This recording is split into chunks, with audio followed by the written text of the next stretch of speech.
हाँ तो नमस्कार दोस्तों, चलिए आप सभी का फिर से एक बार स्वागत है सुजीत क्लासेस में।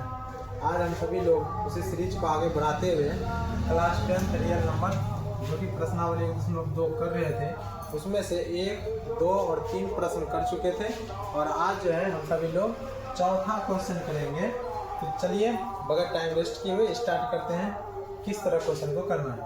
तो देखिए चौथा क्वेश्चन क्या कहता है कि HCF 306 657 बराबर 9 दिया है, तो एलसीएम 306 और 657 ज्ञात करें। एलसीएम 306 और 657 ज्ञात करें। तो देखिए यहाँ पे ये सेम फार्मूला लगाना है कि जो पहले एग्जांपल में कर चुके हैं कि पहली संख्या गुना दूसरी संख्या बराबर एचसीएफ गुना एलसीएम होता है। सेम उसी तरीका का फार्मूला है और ये बहुत ही इंपॉर्टेंट क्वेश्चन है, बहुत बार एग्जाम में पूछा जा चुका है। चलिए देखिए कैसे करेंगे। जैसे इसको ऐसे भी लिख सकते हैं कि a गुना b, अगर पहली संख्या a मान ले और दूसरी संख्या b मान ले तो बराबर क्या HCF गुना LCM। अब देखिए ये सॉल्यूशन में पूरा लिखना है, सॉल्यूशन कि पहली संख्या गुना दूसरी संख्या बराबर HCF गुना LCM। तो देखिए पहली संख्या क्या है 306, तो 306 गुना दूसरी संख्या क्या है 657, तो 657 बराबर HCF दिया है 9। क्या कहा है कि HCF 306 और 657 का बराबर 9 दिया है। किसका मतलब हुआ कि पहली संख्या और दूसरी संख्या का HCF जो है 9 दिया हुआ है, तो HCF का मान कितना है 9। तो इसका LCM ज्ञात करना है। ये क्या लिखा है, ये वही सेम देखिए वही वाला संख्या है, इसमें कंफ्यूज नहीं होना है। तो 306 306 657 657 सेम है वही तरीका। अब एलसीएम क्या करना है, ज्ञात करना है। तो एलसीएम लिख देंगे कि एलसीएम। अब देखिए इसको कैसे सॉल्व करेंगे। अब देखिए अगर मल्टीप्लाई में बराबर में जानते हैं कि बराबर के साइड में अगर साइड चेंज करना रहता है, अगर मल्टीप्लाई में है तो उसको इधर करेंगे तो भाग में हो जाएगा। तो इसको 9 को जो है 9 को इधर ऐसे लिख लेंगे, यहाँ लगा सकते हैं। अर्थात देखिए 306 गुना 657 बटे कितना 9, तो 9 बराबर एलसीएम। अब इसको कटा दीजिए, कटेगा देखिए 9 9 27, 9 से 9 9 27, 30 में से 27 गया तो 3 3 पर 100 36, तो 9 चौका 36। अब देखिए दोनों को मल्टीप्लाई कर देंगे, तो इधर मल्टीप्लाई कर दीजिए, तो 657 गुना कितना हो जाएगा 34, तो 34 को गुना कर दीजिए, 7 चौका 28 का 8 से 2 5 चौका 20 2 22 6 चौका 24 2 26, एक अंक छोड़ दीजिए, 7 या 21 के 1 5 या 15, ये 15 15 2 कितना 17, 34 का 18 18 1 19, लिख दिया 8 2 1 3 7 17 1 3 9 2 11 12 2 1 1 2 22 338। तो 22,000 कितना आ गया 22,338 बराबर एलसीएम।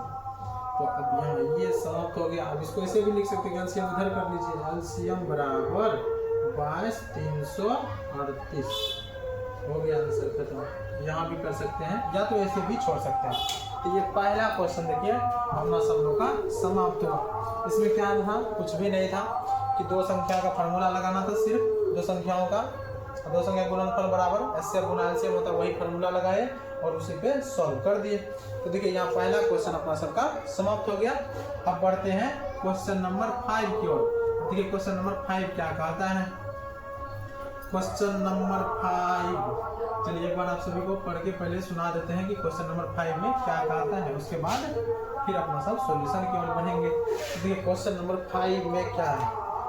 तो 5 देखिए क्वेश्चन में एक बार पढ़ देते हैं कि जांच कीजिए कि क्या किसी प्राकृतिक संख्या n के लिए संख्या 6 पर पावर n अंक 0 पर समाप्त हो सकती है।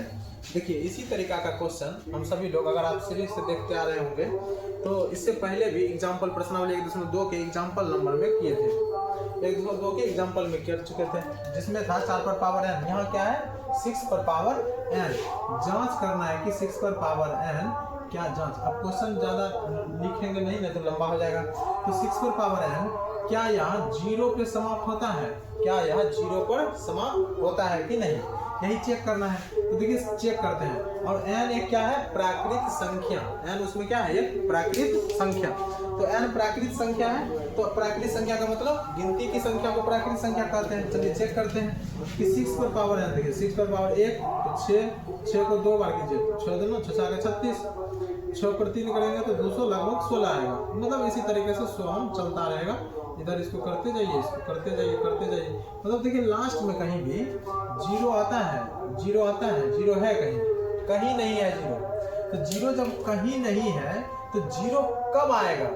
जब किसी भी संख्या में 2 और 5 मल्टीप्लाई होना चाहिए, उसके गुणनखंड में 2 और 5 रहेगा तब ही जीरो आ सकता है। जैसे देखिए इसको गुना करेंगे तो 10, अब 20 है तो इसमें भी जीरो है, इसका गुणनखंड करेंगे तो 2 दूना 4 दूना 4 4 5 20, देखिए 2 और 5 आया कि नहीं आया। इसका मतलब है कि 1 2 कम से कम और 1 5 कम से कम रहना चाहिए, नहीं रहेगा तो जीरो पर समाप्त हो ही नहीं सकता है। तो क्या सर सॉल्यूशन में यही लिख देंगे? नहीं लिखेंगे सर। तो सॉल्यूशन कैसे लिखेंगे सर? देखिए बहुत ही आसान सॉल्यूशन है इसका। चलिए 5 नंबर का सीधा सॉल्यूशन में अब बढ़ते हैं कि सॉल्यूशन में कैसे लिखेंगे। सॉल्यूशन में लिखेंगे कि सॉल्यूशन में लिखेंगे कि 6 पर पावर n, इसका अभाज्य गुणनखंड कीजिए। अभाज्य में 2 गुना 3, 2 गुना 3 6, पावर क्या n रख दिए तो 3 गुना 6। अब देखिए तो इसमें क्या 1 तो 2 तो दिख रहा है, 5 है सर, 5 नहीं है। जब 5 नहीं है और 1 और 2 और 5 होना चाहिए, इसका मतलब जब 5 है ही नहीं तो वह जीरो पर तो समाप्त होगा ही नहीं। तो जब जीरो पर समाप्त नहीं होगा तो इसको कैसे लिखेंगे कि चूंकि 6 पर पावर n का अभाज्य गुणनखंड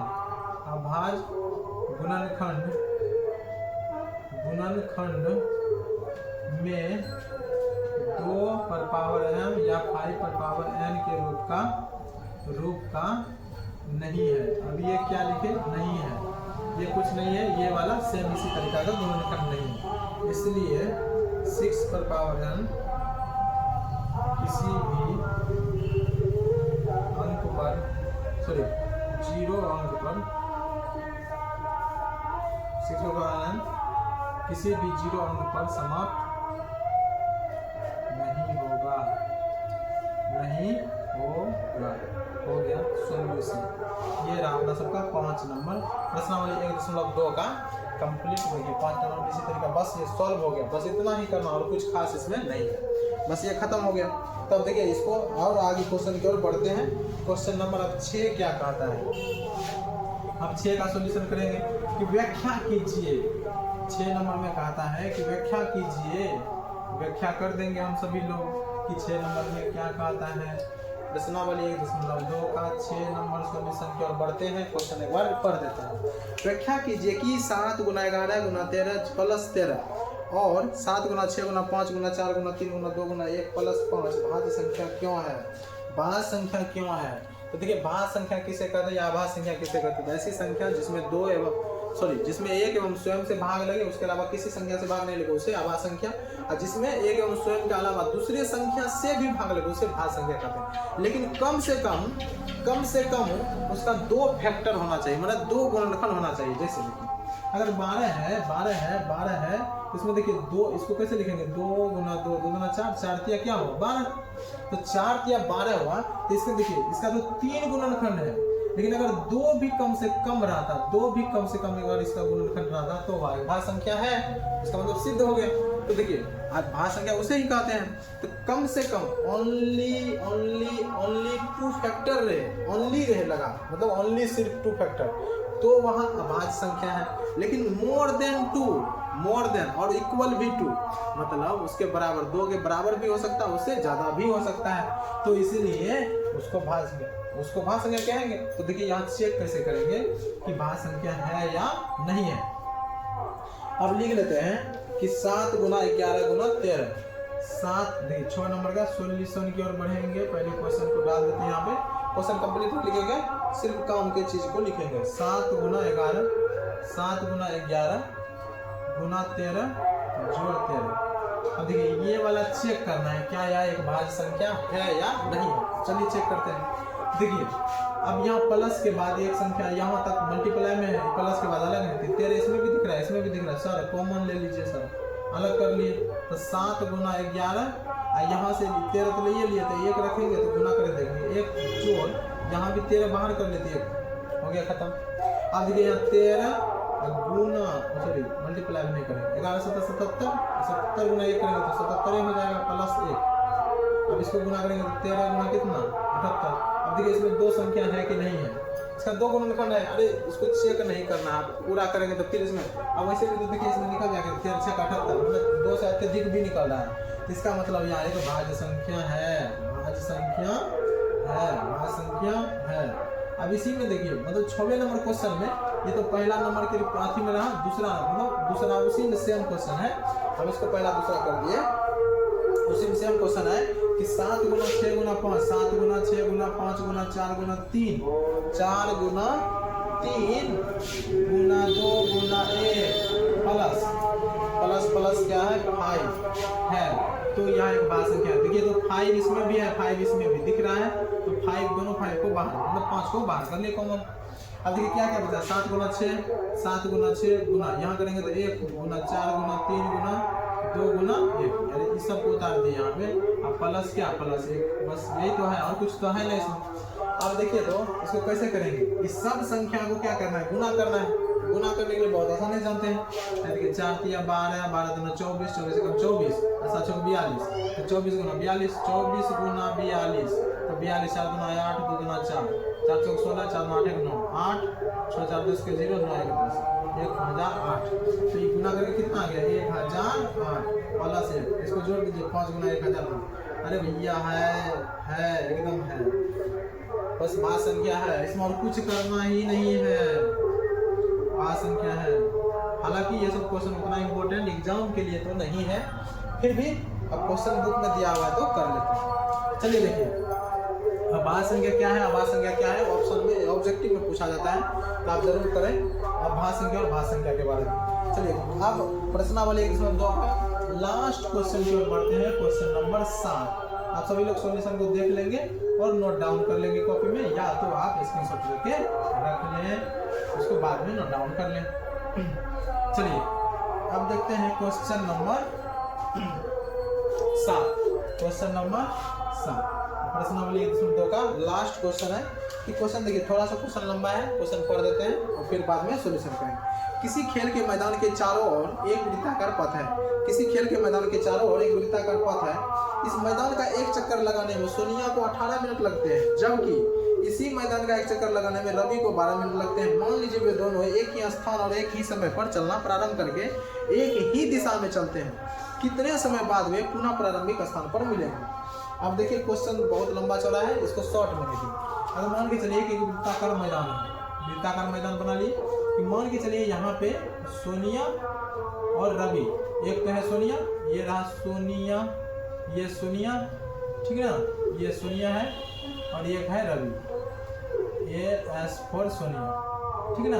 और एक लड़का को खड़ा कर दिए, एक लड़का को, ये रहा लड़का रवि, और दोनों जो है देखिए ये रहा लड़का रवि, ठीक ना, ये लड़का रवि, तो दोनों एक ही स्थान से मान के चलिए इस बिंदु पर से दोनों दौड़ना प्रारंभ करता है। यहाँ से दौड़ते दौड़ते दौड़ते दौड़ते दौड़ते मतलब दौड़ रहा है पूरा कंप्लीट करता है। तो जब सोनिया एक चक्कर लगाती है तो 18 मिनट इसको लगता है। कितना मिनट 18 मिनट सर।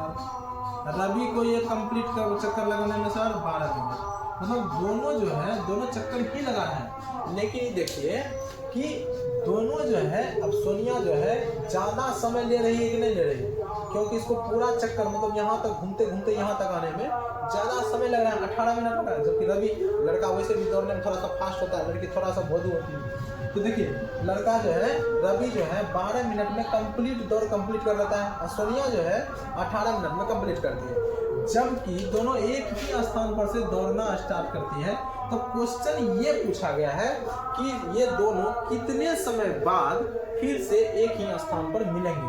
मैंने अगर देखिए अगर सोनिया पहले दौड़ गई, सॉरी दोनों एक साथ स्टार्ट की, तो 18 मिनट में सोनिया यहाँ तक पहुँचेगी, तो 12 मिनट में तब तक तो रवि कंप्लीट कर चुका होगा। उसके बाद रवि तो फिर और आगे बढ़ जाएगा, सोनिया यहीं रह जाएगी।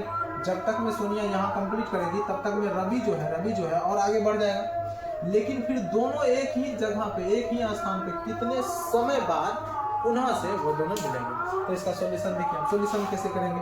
ये क्वेश्चन नंबर 7 का है सॉल्यूशन। क्या सर ये भी बनाना है? नहीं बनाना है, समझने के लिए है। अब देखिए कि क्वेश्चन में कैसे 18 और 12 का एलसीएम निकाल दीजिए बस, और कोई दिक्कत नहीं। 18 और 12 का एलसीएम निकाल दीजिए। 2 से देखिए 9, 2 से 6, 2 से फिर 9, फिर 2 से 3, 3 से देखिए तो 3 किया 9, 3 एकम 3, 3 एकम 3, खत्म। अब देखिए दोनों को सब मल्टीप्लाई 2 गुना 4 दिया 12 दिया कितना 36, तो सर आंसर आ गया 36 मिनट बाद। 36 मिनट बाद जो है यह दोनों एक ही स्थान पे फिर से दोबारा मिलेंगे। मतलब कि जब तक में तब तक में अगर जब 3 चक्कर जो है रवि जो है 3 चक्कर लगा चुके होंगे और सोनिया 2 चक्कर, क्योंकि ये 18 मिनट में ये 2 चक्कर लगाएगी, 2 चक्कर। अगर ये 2 चक्कर लगाएगी और रवि तब तक में 3 चक्कर लगा लेगा, तब जाके दोनों फिर से एक ही स्थान पे दोनों एक जगह पे मिलेगा। इसके अलावा संभव नहीं है। तो ये रहा प्रश्नावली 1.2 क्लास 10th रियल नंबर प्रश्नावली 1.2। आज अपना सबका सभी क्वेश्चन जो है कंप्लीट हो चुका है। तो अब अगले दिन जो है हम सभी लोग अगला प्रश्नावली 1.3 की ओर बढ़ेंगे और उसका एग्जाम्पल करेंगे। अगर आपको वीडियो अच्छा लगता है तो लाइक करें, सब्सक्राइब करें और अपने दोस्तों को भी शेयर करें। धन्यवाद।